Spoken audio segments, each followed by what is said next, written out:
Hello everyone, welcome to our channel study and study. आज मैं आपके लिए आर्ट्स टीजीटी पीजीटी के लिए वन लाइनर क्वेश्चन लेके आई हूँ जो कि बहुत इम्पॉर्टेंट है।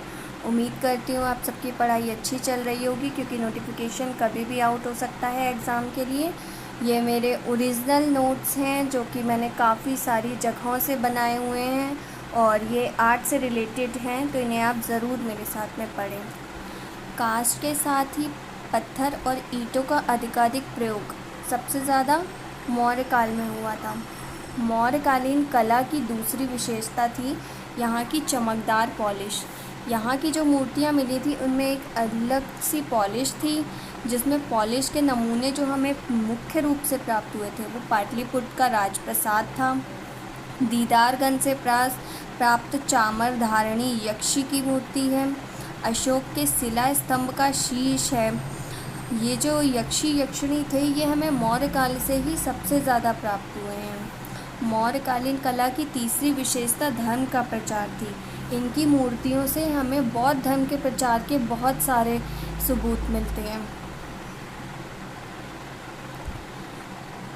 और बौद्ध के साथ साथ इन्होंने जैन धर्म का भी प्रचार किया था। अमरावती स्तूप को प्रकाश में लाने का श्रेय कर्नल मैकेंजी को जाता है। अमरावती जो नाम का स्तूप है वो कर्नल मैकेंजी ने खोजा था और ये 1797 में खोजा गया था।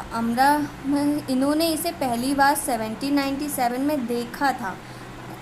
उसके बाद में अमरावती स्तूप का जब इन्होंने अध्ययन किया, ये कर्नल मैकेंजी के द्वारा ही किया गया था। ये 1816 से 1818 ईस्वी में किया गया। अमरावती स्तूप का संरक्षण राजकीय संग्रहालय चेन्नई में हुआ है। जितने भी अमरावती स्तूप से हमें इसके अस्थि पंजर मिले हैं, जो भी इसके टूटी अवस्था में मिला है, वो सब राजकीय संग्रहालय चेन्नई में रखा हुआ है। भारतीय संग्रहालय कोलकाता में रखा हुआ है और ब्रिटिश संग्रहालय लंदन में रखा हुआ है। अमरावती स्तूप के जितने भी हमें मलबा प्राप्त हुआ है ये इन 3 जगहों पर रखा हुआ है। अमरावती से कुछ दूरी पर स्थित धारणी कीट से प्राप्त मूर्तियाँ, जिनकी संख्या 33 है। अमरावती से थोड़ी दूरी पर धारणी कीट से प्राप्त मूर्तियाँ हुई हैं जो 33 हैं। इसकी खोज रॉबर्टसन ने की थी। खोज का समय 1830 ईस्वी है। संरक्षित किए गए हैं ये लंदन के संग्रहालयों में। चामर धारणी यक्षी प्रतिमा को संग्रहित किया गया है पटना संग्रहालय में। आगे बढ़ते हैं। बेसनगर मध्य प्रदेश से प्राप्त यक्षी प्रतिमा का स्थानीय नाम तेलिन है। जो एक यक्षी प्रतिमा हमें मिली है बेसनगर मध्य प्रदेश से, उसका नाम तेलिन है। तेलिन प्रतिमा को संग्रहित किया है भारतीय संग्रहालय कोलकाता में। सांची के तोरण द्वारों की संख्या 4 है। जो सांची का स्तूप है उसके आगे जो तोरण द्वार बने हैं इनकी संख्या 4 है।